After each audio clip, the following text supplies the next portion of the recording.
Good morning.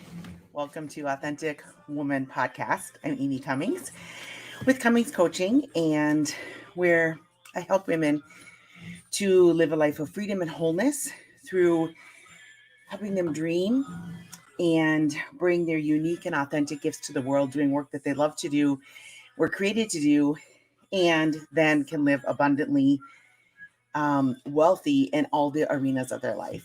So today I thought we'd do something fun and different. I am bringing you into the Santa workshop here at our home, the off limits room to Eddie. Though over the weekend he comes in and he says, "Mom, I'll help you wrap gifts. And if there's one of the gifts are for me, then you can just ask me to turn around and I won't look." Funny little boy. I don't trust him for 2 seconds.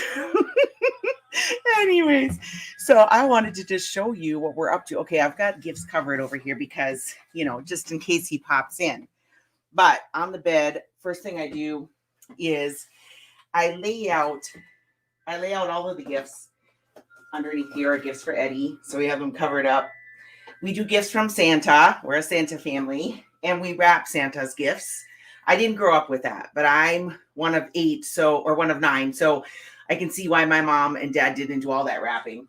I always have Christmas tunes on to get me in the mood and the spirit. And so I lay them all out, making sure I have every item for each person, start wrapping so I can be efficient with my wrapping. I've got my garbage bag. I've got my rolls of wrapping paper and extras, rolls I'm trying to use up from last year, my labels to label every gift as well. And I really like the sticky ones that just go, you stick them right on the package. Now, I have these pretty ones as well. So pretty. And I do choose to do some of those where you thread the little string through and they look really pretty on your package. So I do some of those as well. I have a bag for Yogi's gifts. Keep them hidden in a way.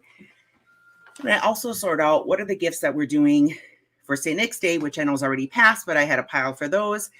And then what are the gifts that we're doing from Santa, the ones for mom and dad. And then we also do an Epiphany celebration where we put out a big bowl of water. And overnight, the camels drink up all the water in the big bowl and leave gifts for us. So I have that little pile of what are going to be the Epiphany gifts. I also do every year a document where I outline or lay out who are all the people we give gifts to. What are ideas for those gifts this year? What's our budget for them?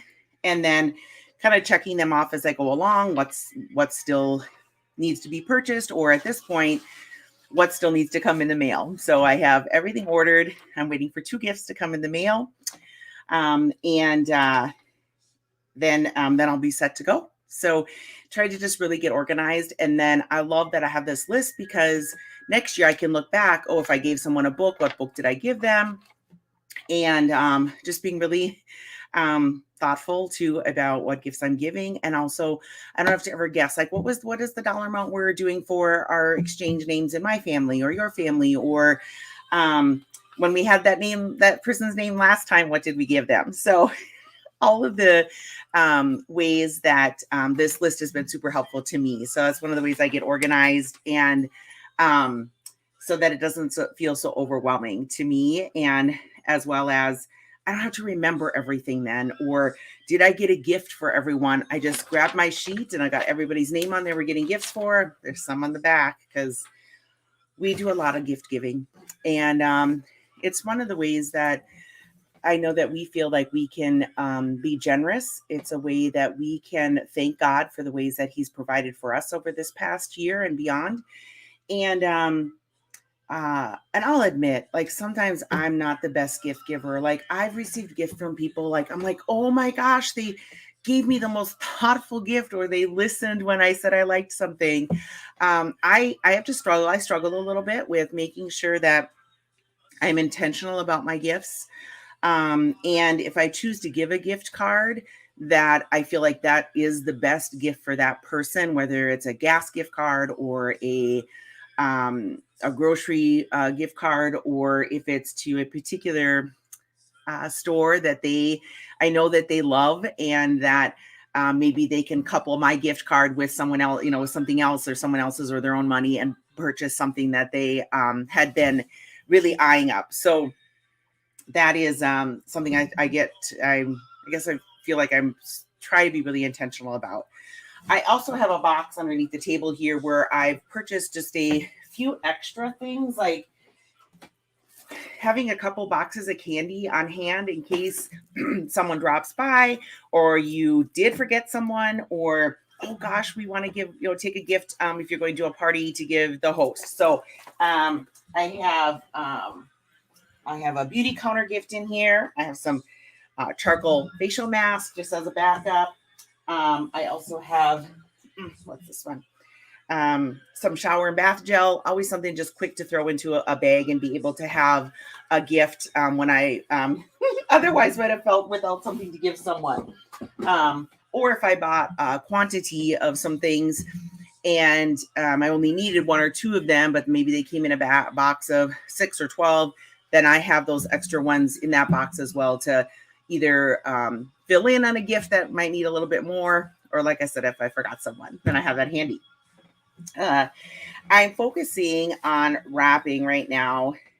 This is a new tradition for us, an Advent tradition, actually, that my sister, Teresa, and then my sister-in-law, Deidre, had shared with me recently that they've been doing for Advent with their children. And so it's wrapping a book for every single day of Advent, numbering the packages, for the days prior to Christmas.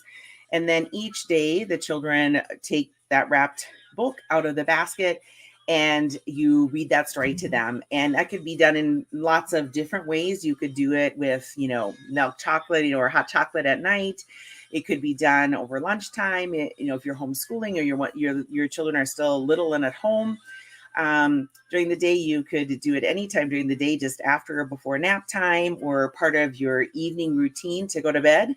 I think we're going to try it. I learned of this wonderful little Advent idea too late to start at the beginning of Advent. So I decided we're just going to do it for the last week of Advent. So I have 4 books here. I think I have another one somewhere to get us through that week there before Christmas, and in which I'll have Eddie just pull one book out, and we'll read that each evening. Probably do something special around that as well. These books are a collection or combination of different titles. So for instance, I have The Legend of St. Nicholas. I can't wait to read that one to Eddie. I mean, just beautiful pictures too, just beautiful pictures and images. And I picked this one up at St. Patrick's Guild. And then The Spider Who Saved Christmas, another fun story.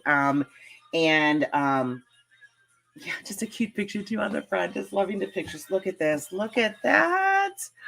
Oh, just I think especially for kids, but I mean, even I as an adult, love the imagery that these books just help you with your imagination. So that's going to be one of ours. Joseph's Donkey. Now, this one I have not read yet, but I just thought, again, a great book. Again, got this one at St. Patrick's Guild along with The Spider Who Saved Christmas. I'm sure you could get them on Amazon. This one is by Sophia Press. So Joseph's Donkey. And I mean, look at. Oh my gosh, I can't wait to read this one. I mean, I just arriving home at Nazareth. Oh, okay. Oh, look at the little donkey. It's got a little tear. Oh, I might put this as our first book in the week because I can't wait to read it to him. Oh, gosh. Okay. So this one's by Sophia Press, but I did get it at St. Patrick's Guild. I'm sure any of your Catholic, maybe even Christian bookstores might be carrying that one. And then I'm also going to do The Little Red Sleigh. So this is a great moral to this story. It's in my newsletter this week too, as my book of choice for this week. And so this one, I believe I picked up at maybe it was St. Patrick's Guild too. Or actually, I think I got this one through Amazon. So this one, again, so I'm just going to wrap these up. Again, great pictures in here. Look at the train. Gosh, I just admire people who have this gift of art and being able to take words and put them into pictures. And I have a couple sisters who are just great in this area. And I just really admire that gift in people. It's not a gift that I have, but I enjoy reflecting and looking at the images that other people design, which actually is one of my favorite ways to pray. It's called Visio Divina. And that's where you take an image and you pray with an image, just like you would, or similar to the way you would Lectio Divina, but you look at the image and you just really look at every little detail, every shadow, every tiny little flower or bud on the tree or expression in someone's face or eyes.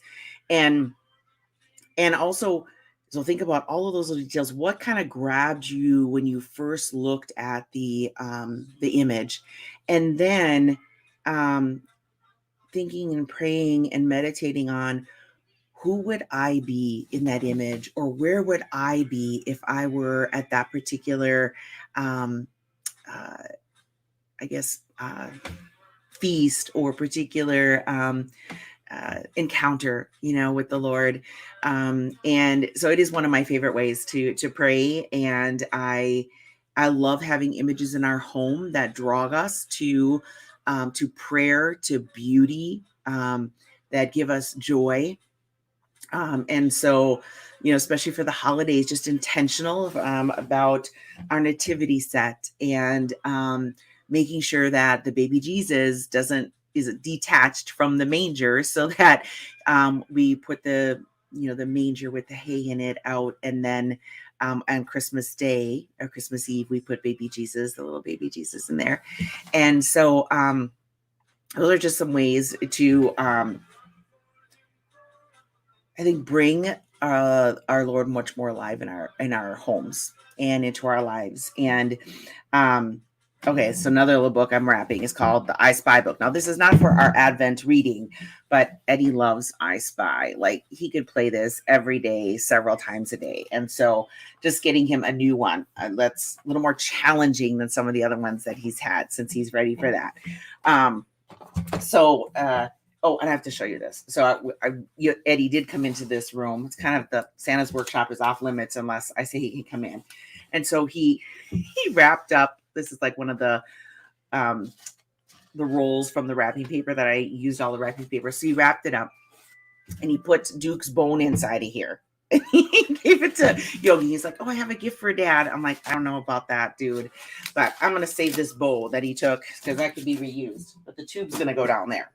All right. So one of the other things that I do as a family gift is I grew up playing games. I loved playing games with my dad in particular and my siblings. And I think it's a fun way to create joy in your family. I think it's a great way to learn how to be a good winner and be a good loser. A lot of great games of strategy are just teach us so many things. And by the way, Eddie has just loved chess. Well, I don't know. He just has been loving chess. One of the other kids in school taught it to him, and Yogi taught him a lot of different moves with it too. So he has been really enjoying that. So he likes the strategy of it. So I just always wonder, like, what's the Lord got planned for his life, right? What will he do? What will the Lord call him to? Anyways, so one of the things I like to give as a family gift is a game. And it was Target was running a special, like buy 2 games, get 1 free. So gosh, if you're listening and you have either of these games, I would love some input from you. So I got Connect 4 Blast, which, we love Connect 4, but here you're actually going to blast 4 I think, I don't know, you have to blast for the win. So I don't know. Like, look at this. That looks so fun and completely up our alley over here with all of our Nerf guns. And yeah, I think the boys are going to love this as much, if not more than I do. So that one. And then a game that an old game that we have loved is Battleship. But I got Battleship Outer Space. Oh goodness. Okay. So it's even set up different. Do you see that there in the corner? It's even set up different. And oh, here's a better picture of it on the back. Um, and so I can't wait. Ooh, enemy spaceships are hiding in 3 sectors. Can you destroy them? I mean, so it's a little different take on Battleship, but yeah. So again, if you have either of these games, I would love to hear from you. I also love getting games that, because we're a small family, just 3 of us. I also like getting games that just 2 people can play, because Yogi and I will like to play games sometimes on date night or at night. And so both of these fit the bill on that. So this one, yeah, 2 people. So, well, 2-person games. So those I will wrap up, and one of them will be under the tree for Christmas, and then one of them will be one of the gifts that Epiphany, the 3 Kings, will bring on January 6th. So always a fun idea to do some family games. And there's so many out there to choose from, so many great ones. I feel like right now we're going through an Uno stage. Every time I turn around, he wants to play Uno. And played so much Uno. Anyway, so I'm going to wrap these Advent books, and also just share with you one of the things I like to do to bring intentionality to this particular Christmas and holiday preparation is to think about the person that I'm particularly wrapping this gift for. And as a Catholic Christian woman, I say a prayer for them, just wish well in their lives. Just move my lights a little bit, and think about them. I think about the memories that I have with them, and so it's a great way. And I see my scissors. My scissors got legs. I bet that was my little Eddie. Um, and so that's one way that you can incorporate, again, some intentionality in your Christmas preparations. You could do that when you're making cookies too. Like, what are the memories that come with making your baked goods and your cookies? Maybe memories of your grandmother, memories of your own mom. And I'm particularly they just, for me, there's so many memories that go around Christmas time, and I'm sure for you as well. I will also take some time during this holiday season and Christmas season to thank my clients. I think that that's a really wonderful thing to do. Being grateful for the women. I coach, women only, and to thank them for allowing me to journey with them in their lives, in this season of their life, allowing me to be part of their growth towards wholeness.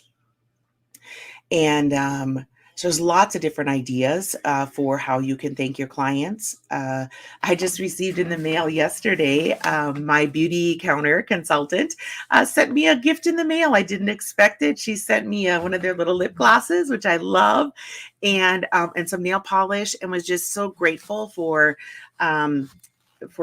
me being a client of hers and helping her with her business by purchasing products that I would use anyways, and love their products.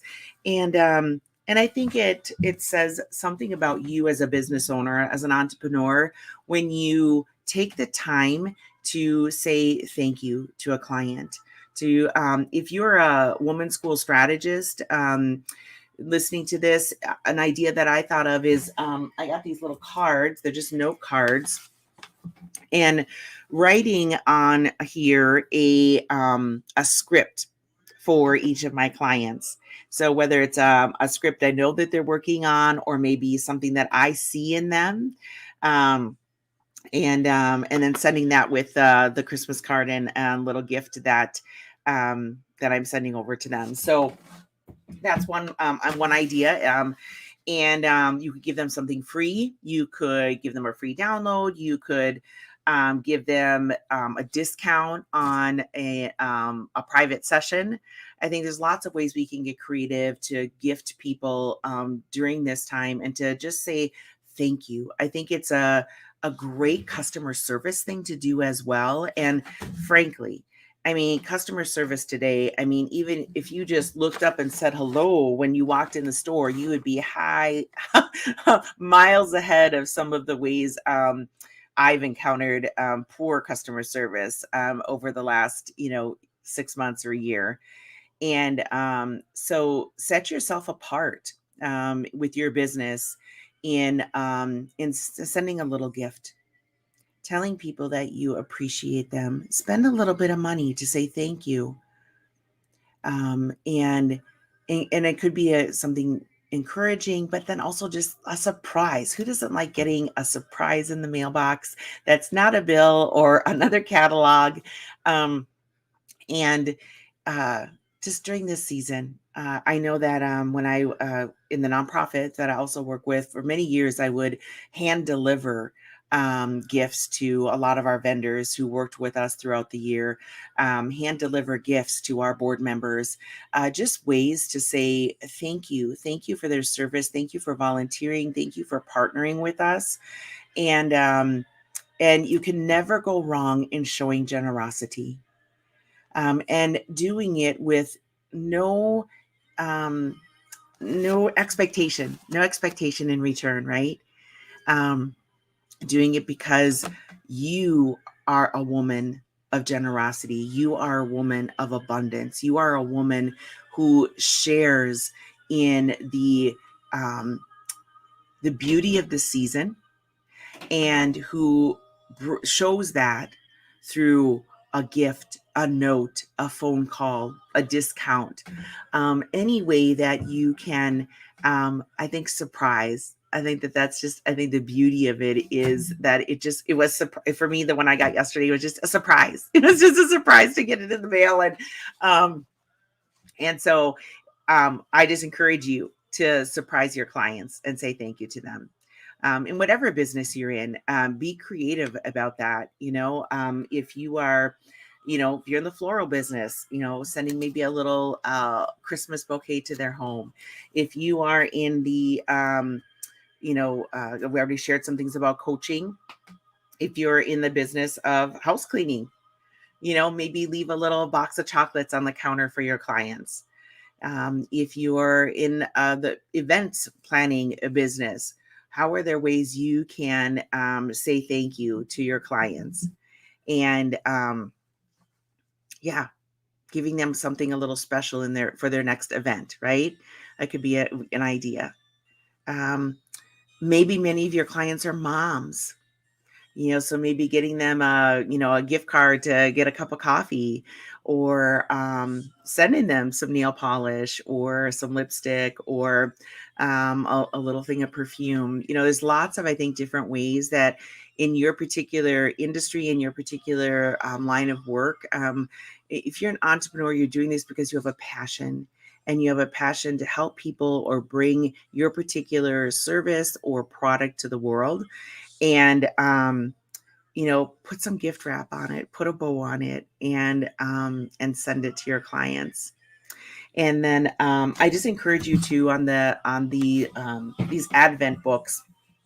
I don't have the whole list of the ones that my sister and sister-in-law are have in there, 24 days, and they're a little expensive. So think about borrowing them from the library, or looking for them all throughout the year as well, so that you could eventually have your collection of 24 to 30 books.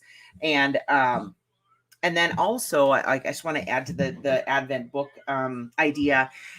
Once Christmas is over, halfway through January or whatever, these books all go away then with the box marked Advent and to only pull them out for Advent. So they're not books that they get to read all throughout the year. I think that that's another key about the surprise, the anticipation, and the curiosity of this little Advent project. So I'm going to leave you with just those thoughts. Thank you so much for being a part of Cummings Coaching. Thank you for allowing me to come into your life in whatever way that is, journeying with you as one of my clients in the Art of Being a Woman masterclass or private strategy or business and leadership coaching. I thank you. Thank you for trusting me. Thank you for saying yes to your own, to investing in yourself and your own wholeness and growth so that you can bring your authentic self and become the woman that God has designed you to be. So take some time to be intentional about pondering the arrival of our newborn king in the next 9 days before Christmas here. And you might have to cross something off your list, and that's okay. Be okay with that. Be okay with saying, nope, just not going to get that done. Or, and being at peace with it so that you can be present in the moment for the people that are in front of you as you journey through these next 9 days and then into Christmas. Give yourself permission to say, I don't have to work on decorations and wrapping and baking and cooking and addressing the Christmas cards. Maybe there's something you can let go of. Or maybe send your Christmas cards out on one of the days after Christmas, the 12 days of Christmas after Christmas, so that you get enough sleep, so you can be patient and present and generous and have the bandwidth to pivot with grace and resilience, because there's going to be lots of moments of pivoting, ladies. We know it.